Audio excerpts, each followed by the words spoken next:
सतगुरुदेव बंदी छोड़, प्रथम चरण गुरु कीन विचारा, करता गावे सिरजनहारा, कर्म करके जग बोराया, शक्ति भक्ति ले बांधन माया। ये जो जीव है ये भक्ति के पीछे भागता है, कभी शक्ति के पीछे भागता है, कभी ये सिद्धियां प्राप्त करना चाहता है तो कभी भक्त बन जाता है। अद्भुत रूप जात की बानी, उपजी प्रीत रमैनी ठानी। तो जब साहिब ज्ञान दे रहे थे, उपदेश दे रहे थे और उनके पास जो भक्त बैठे थे उन्होंने प्रश्न किया कि हे साहिब, ये माया ने सब कुछ रच दिया, एक अकेली माया का ये सारा पसारा है, लेकिन फिर भी ये माया समझ में नहीं आती, कहां कहां क्या क्या माया है। तो साहिब ने बताया कि सब कुछ माया ही तो है। जैसे तुम सपना देखते हो तो सब कुछ स्वप्न ही है, वो स्वप्न कभी सत्य नहीं होता। ठीक इसी तरह तुम जो भी कुछ ये दिखाई दे रहा है तुम्हें आंखों से, ये सब कुछ माया ही है। ये अंड पिंड ब्रह्मांड, ये पृथ्वी अग्नि जल वायु आकाश, तुम्हारा शरीर, ये सब कुछ माया ही है। माया के द्वारा ही सारी चीजों की रचना हुई है। इस माया को पहचानो। ये माया सत्य नहीं है, लेकिन यह मिथ्या भी नहीं है। सत्य इसलिए नहीं है कि जब जीव सो जाता है तो इसका अनुभव नहीं होता, इसी प्रकार जब इस संसार से चला जाता है तो इस माया का अनुभव नहीं होता। लेकिन जब तक व्यक्ति इस संसार में है तब तक वो इसका अनुभव करता है, व्यवहार करता है, इसलिए ये मिथ्या भी नहीं है।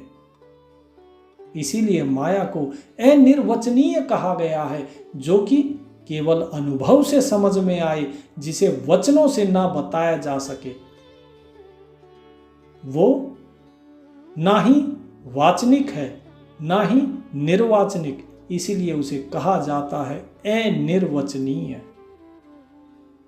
तो सबसे पहले मैं अपने गुरु के चरणों में वंदना करता हूं, उनका विचार करता हूं और वो जो सृजनहार है, वो करता है, वो परमात्मा है, उसके गुण गाता हूं। और इसके बाद अब तुम्हारे प्रश्न का उत्तर देता हूं कि ये संसार जो है ये बावरा हुआ घूम रहा है, ये बोराया हुआ घूम रहा है। ये कर्म करता है नाना प्रकार के, लेकिन याद रखना ये कर्म भी इस माया की ही रचना है। जो जैसा करेगा वो वैसा भरेगा। अच्छा तो अच्छा फल, बुरा कर्म तो बुरा फल, लेकिन फल तो है। और यही माया है। कर्म के बंधन में बंधा हुआ व्यक्ति सोचता है मैं अच्छे कर्म करूं, लेकिन यदि अच्छे कर्म करके अच्छा फल भोगना होगा तो भी संसार में तो आना ही है। फिर मुक्ति कहां है? वो नाना प्रकार की सिद्धियों के पीछे भागता है, भक्ति करता है, लेकिन माया उसे वहां भी बांधती है। तो ये शक्ति भक्ति ये सब कुछ माया का ही किया हुआ पसारा है, इससे बाहर नहीं है। लोग सोचते हैं कि ये सब इससे बाहर है, नहीं। इससे बाहर अगर निकलना है तो इस माया के रास्ते से ही होके जाना होगा।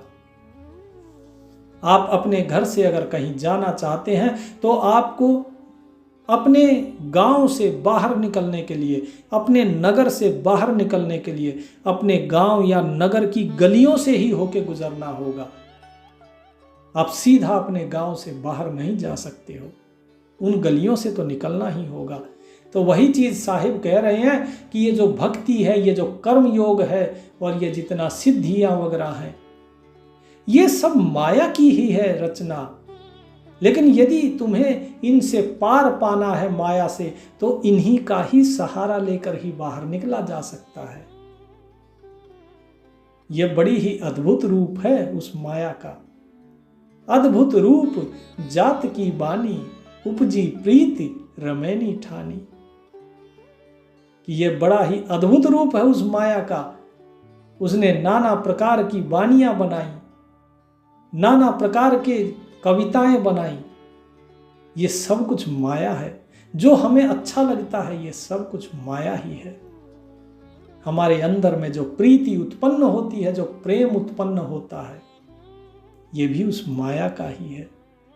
लेकिन जब ये प्रीति उस प्रभु से हो जाती है तब ये माया इससे पीछा छूट जाता है। अर्थात आप किसी से भी प्रेम कीजिए, आप माया के बंधन में हैं। आप भक्ति कीजिए, आप माया के बंधन में हैं। लेकिन जब वो भक्ति, वो प्रीत और आपका कर्म सब कुछ जब प्रभु के लिए समर्पित हो जाता है तो आप कर्म करते हुए भी अकर्मण्य हैं। आपकी भक्ति फिर सर्वोत्तम हो जाती है, वो माया के बंधन से परे हो जाती है। आपका जो प्रेम है जब वो प्रभु से होता है तो वो प्रेम, वो प्रीत, वो माया के बंधनों से परे हो जाता है। उसके बाद ये माया आपको बंधन में नहीं बांधती है। शरीर बंधन में है लेकिन आपकी आत्मा, आपका मन बंधनों से मुक्त हो जाता है। गुण अनगुनी अर्थ नहीं आया, बहुतक जने चीन नहीं पाया। जो चीन है ताको निर्मल अंगा, अन चीन है नर भयो पतंगा। बहुत से लोग हैं जो ये कहते हैं कि प्रभु सगुण है या निर्गुण है। तो वही चीज साहिब कहते हैं कि गुण अनगुणी अर्थ नहीं आया, कि वो परमात्मा सगुण है या निर्गुण है, इस चीज को कोई जान नहीं पाया, क्योंकि वो प्रभु तो गुणातीत है। अगर आप कहो कि वो सगुण है तो फिर निर्गुण कौन है? कौन है जो प्रकट होता है और अंतर्ध्यान हो जाता है? अगर वो सगुण है तो उसकी सीमा भी होती होगी, क्योंकि जो सगुण है उसका कोई ना कोई तो गुण है, फिर तो उसे ढूंढा भी जा सकता है। लेकिन साहेब कहते हैं कि वो तो गुण और अगुण अर्थ नहीं आया, इन दोनों से ही परे है वो तो। क्योंकि अगर वो परमात्मा सगुण है तो निर्गुण कौन है फिर? और यदि वो निर्गुण है तो साकार सगुण रूप में कौन आता है? यहाँ अवतार, संत और इतने भगवानों के अवतार हुए हैं, जन्म हुए हैं, ये कहाँ से आए फिर? क्योंकि स्वयं अकेला परमात्मा ही तो था पहले। परमात्मा के अलावा तो कुछ था ही नहीं। और यदि प्रभु के अलावा अगर कोई था ही नहीं तो फिर दूसरा कहां से और कौन आ गया? तो निर्गुण भी वही है, सगुण भी वही है। वो निर्गुण भी नहीं है और सगुण भी नहीं है, वो इन दोनों से परे है, इसीलिए कहा जाता है उसे गुणातीत। तो कहते हैं कि बहुत लोग उसे ढूंढ रहे हैं लेकिन कोई इस चीज को पहचान नहीं पाए। बहुत तक जने चीन नहीं पाया, इसे जान नहीं पाए, इस भेद को कि वो गुणातीत है। इसे तो कोई संत ही जान पाता है। और क्या कहते हैं? जो चीन है ताको निर्मल अंगा, अन चीन है नर भयो पतंगा। कि जो उसे जान लेता है, जो उसे पहचान लेता है, वो निर्मल हो जाता है। उसका अंग, उसके हृदय, उसका निर्मल हो जाता है भाव और मन। लेकिन जो उस प्रभु को नहीं जान पाता वो ऐसे ही इस संसार में फंस कर रह जाता है, जैसे एक पतंगा।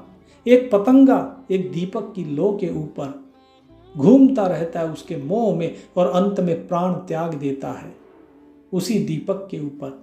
ठीक इसी प्रकार ये संसार के मोह में जीव सारी उम्र भटकता रहता है और अंततः इस संसार के मोह में ही अपना प्राण त्याग देता है। उस प्रभु को चीन नहीं पाता, जान नहीं पाता। और जबकि लोग क्या कहते हैं? लोग एक दूसरे को उपदेश देंगे कि उस परमात्मा को जानो, उसे जानो। चीन चीन का गावो बोरे, बानी परी न चीन, आदि अंत उत्पत्ति प्रलय सो आपो ही कह दीन। हर कोई कह रहा है कि जानो उस प्रभु को जानो, लेकिन दूसरे को कहते हैं, लेकिन स्वयं तो कोई जानता ही नहीं। हर कोई चाहता है कि दूसरा जाने। दूसरा कहां से जानेगा जब तुम स्वयं ही नहीं जान पाए। तो इसीलिए जो मैं कह रहा हूं, जो वाणी बताई जा रही है, इसे तुम समझो, इसे मानो, क्योंकि इसके अंदर आदि अंत उत्पत्ति प्रलय सब कुछ मैंने बता दिया है। तो कबीर साहब ने यहाँ पर स्पष्ट किया है कि आदि अंत उत्पत्ति प्रलय सब कुछ यहाँ बताया गया है। अब ये चीजें आपको जाननी है। तो प्रभु का नाम लेते रहिए, नाम सुमिरन करते रहिए, तो एक दिन प्रभु को अवश्य पा जाएंगे। लेकिन बस श्रद्धा भाव होना चाहिए, प्रेम होना चाहिए और नाम पर विश्वास होना चाहिए। सत साहिब।